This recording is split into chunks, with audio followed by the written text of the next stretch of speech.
Greetings, everyone. This is Ohio Dan. I wanted to discuss something I've seen for quite a while, really, in the men's community. It keeps flaring up from time to time, and it concerns Briffault's Law. And I've already discussed Briffault's Law on my channel years ago, and so have many other content creators within the men's community. And overall, I think that Briffault's Law is pretty important. I think it's a valid theory that explains to a large extent where things are between men and women.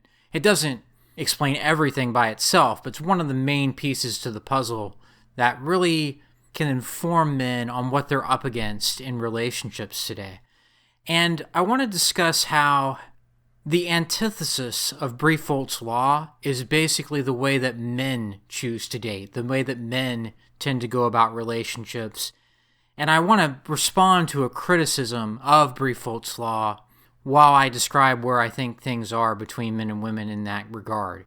So I want to unpack some things here pretty quickly. I don't want this video to go on forever because there's a lot of ground that I want to cover here when it comes to Briffault's Law. So just very briefly, Briffault's Law is a concept that came from an anthropologist named Robert Briffault from basically a century ago.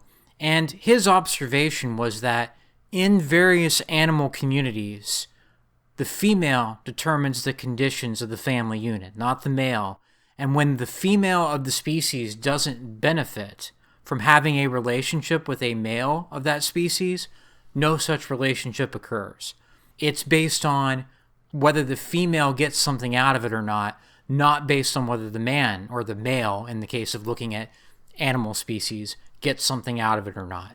And this has been applied to the men's community. Briffault himself didn't do this, but in the men's community we talk about how, hey, this seems to describe women and what they look for and how they only engage in relationships with men as they think that they're going to benefit from those relationships. And so we think this applies to male nature and female nature and how it's actually the women that determine the conditions of the family unit in terms of mate selection. Women determine that and not men. And one comment that I've heard from time to time about Briffault's Law within the men's community is that its relevancy on relationships between humans is overstated, since men also only get involved in relationships that benefit them in some way, right? Well, why would men get in these relationships if they didn't think there was going to be a benefit for them? Doesn't that seem to nullify any significance of Briffault's Law as we might apply it to ourselves as men and to the human family situation in general? However, I think that this can be easily debunked based on simply looking at the kinds of relationships that most men are willing to participate in. Men do not tend to benefit from most relationships they enter into, especially in Western society today, right? Are men actually getting into relationships that benefit them in some substantive way, or are the vast majority of relationships that we can observe very one-sided in women's favor, especially in, again, Western society, especially in the modern world, in the West? How is it that men are benefiting? And in my assessment, most men in relationships are clearly not benefiting on the whole from the presence of their significant other. And so Briffault's Law does not work in reverse. This is the antithesis of Briffault's Law.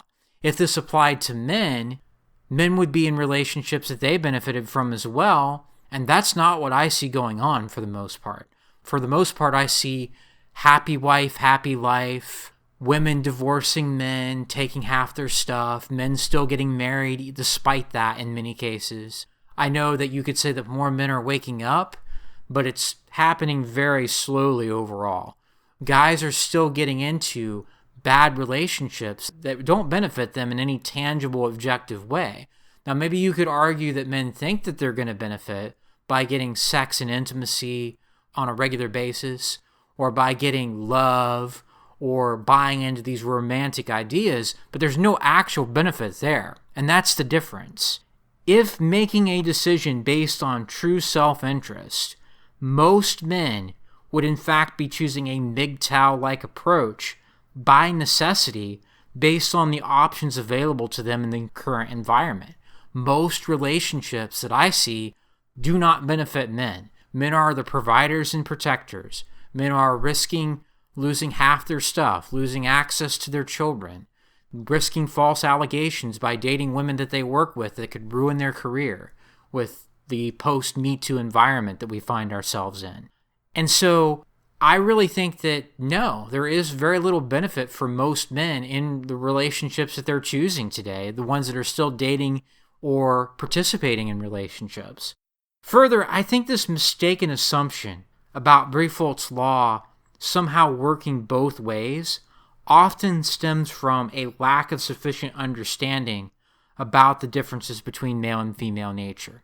Despite the wealth of information available in the men's community about the differences between male and female reproductive strategies, there is this persistent notion that men and women have the same mentality or very equivalent mentalities about dating, even among red pill content creators. And so statements like this are put out there by normies that, well, men only get into relationships that they think benefit them too. From normies, it's understandable because they're not acquainted with the same information in as high a dosage, at least, as men that actually find the men's community. And there are those that definitely come to these conclusions by themselves as well, men that figure this out before they even find the men's community.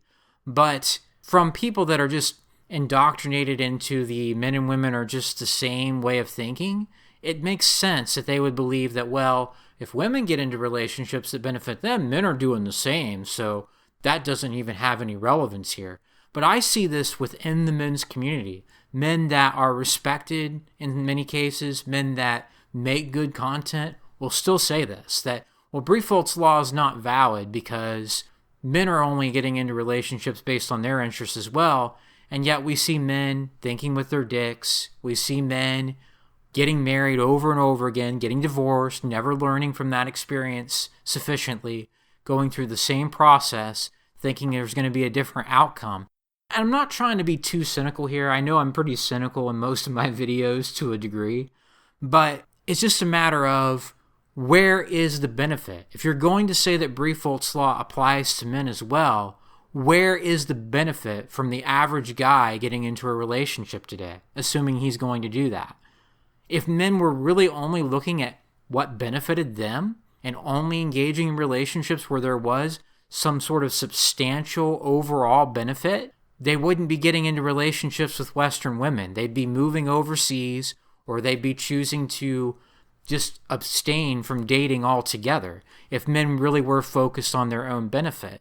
But they aren't. They're focused on the romanticism, the idea of proving themselves, competing with other men, all this nonsense that really doesn't benefit them in any tangible way.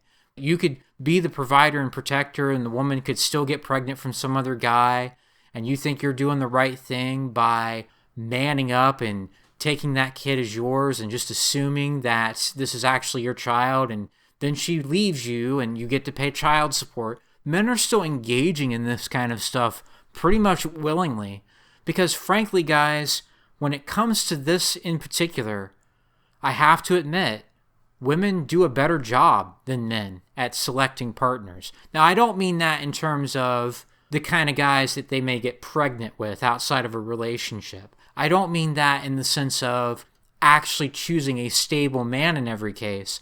I mean they are focused on their benefit. They are focused on what's going to get them what they want, and knowing they could just leave the guy and probably still get that in many cases, or knowing that they can have what we would call an alpha fucks beta bucks strategy. Women have these strategies. You look at who divorces whom when the man is not the primary breadwinner.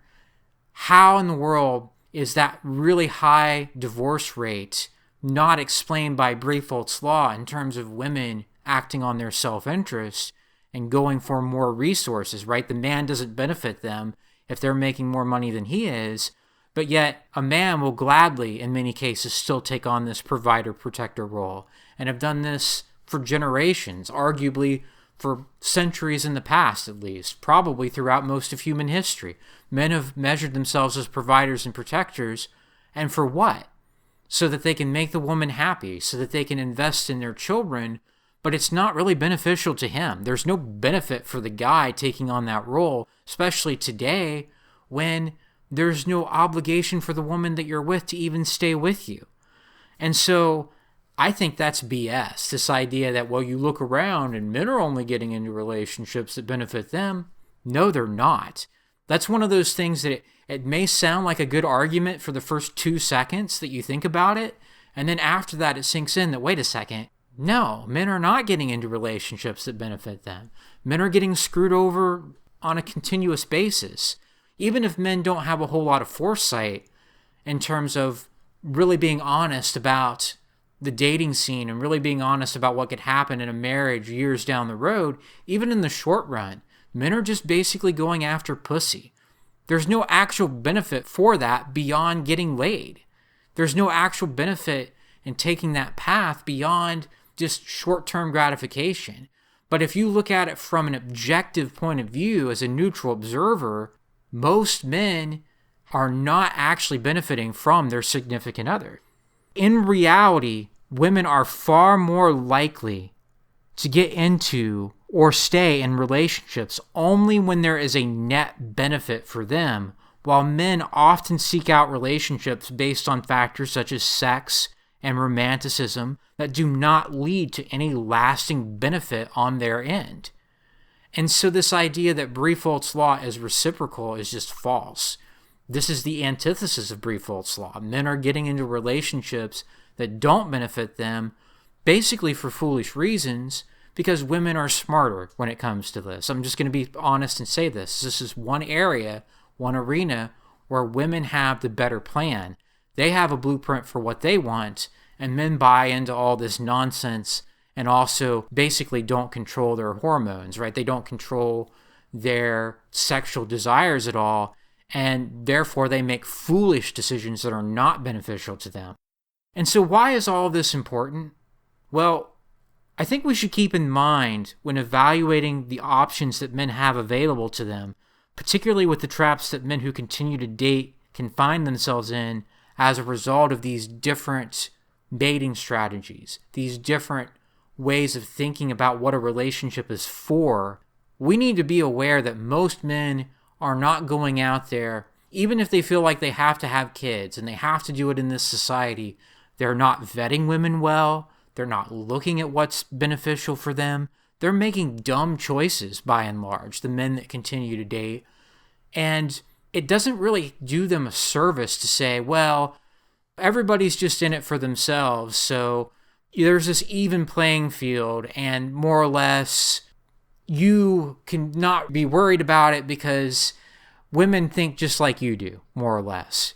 Women have the same strategy as you when it comes to dating. They're just looking for the right guy, or they're just trying to find their life partner or whatever. That's all nonsense. Women have a completely different strategy, and it is based on self-interest, and they are ultimately the ones that determine whether you get to be with them. They are the selectors when it comes to mating.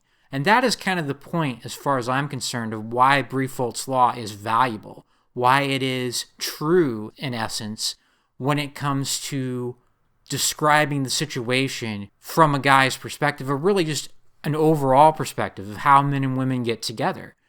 Women are only going to be with a guy in general, overall, when there's benefit.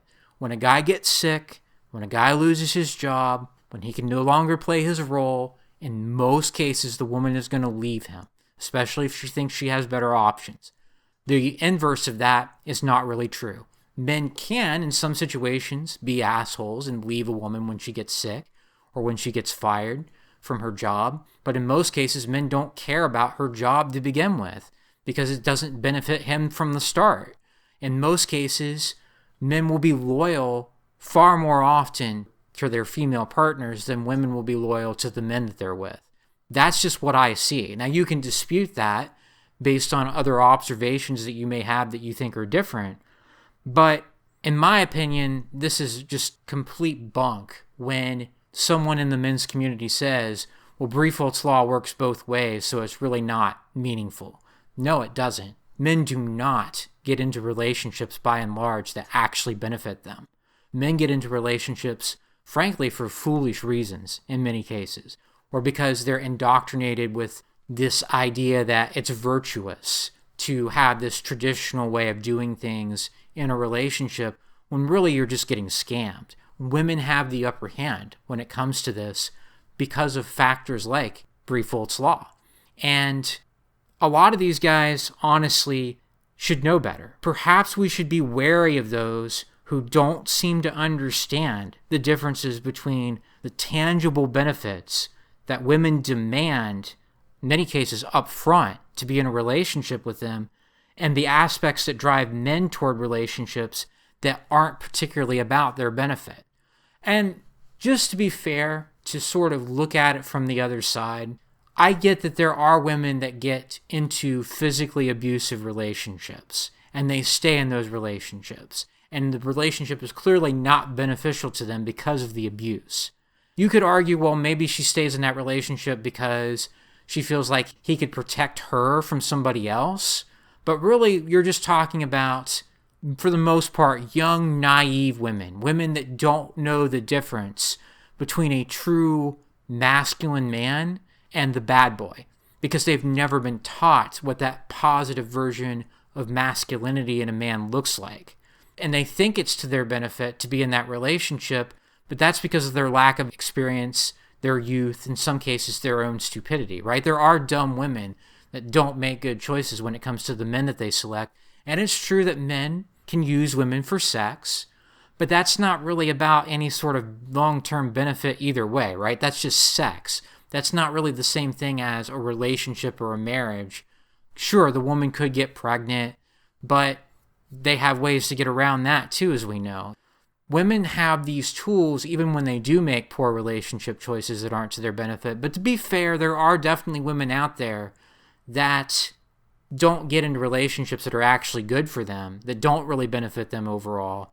You could say that, well, men think that they're going to benefit by getting regular sex and intimacy, or they think they're going to benefit from a relationship because she loves him, or they think that basically there are these higher virtues at play where if he's loyal and he's good to her, she'll reciprocate that, and they can basically share their lives together for a period of many years or decades. But that is not the same thing as actual tangible benefit. That is delusion. That is believing that you're going to benefit in some way, but then you actually don't. That's not the same thing as what Briffault's law indicates based on my interpretation. We're talking about actual benefit, resources, security, someone that's going to defend you, someone that's going to look after you if you're not well. That's what women look for, those kinds of things. They don't stay with men if they think they can do better. If Briffault's law doesn't apply only in that direction, only when it comes to female behavior and not male behavior, why do you have starter husbands? Why do you have, as I mentioned earlier, the divorce rate for families where the woman's the primary breadwinner being so much higher when she doesn't need that man's income so much? Why do you have happy wife, happy life on the men's end if men are actually looking for their own benefit? That's not looking for your own benefit.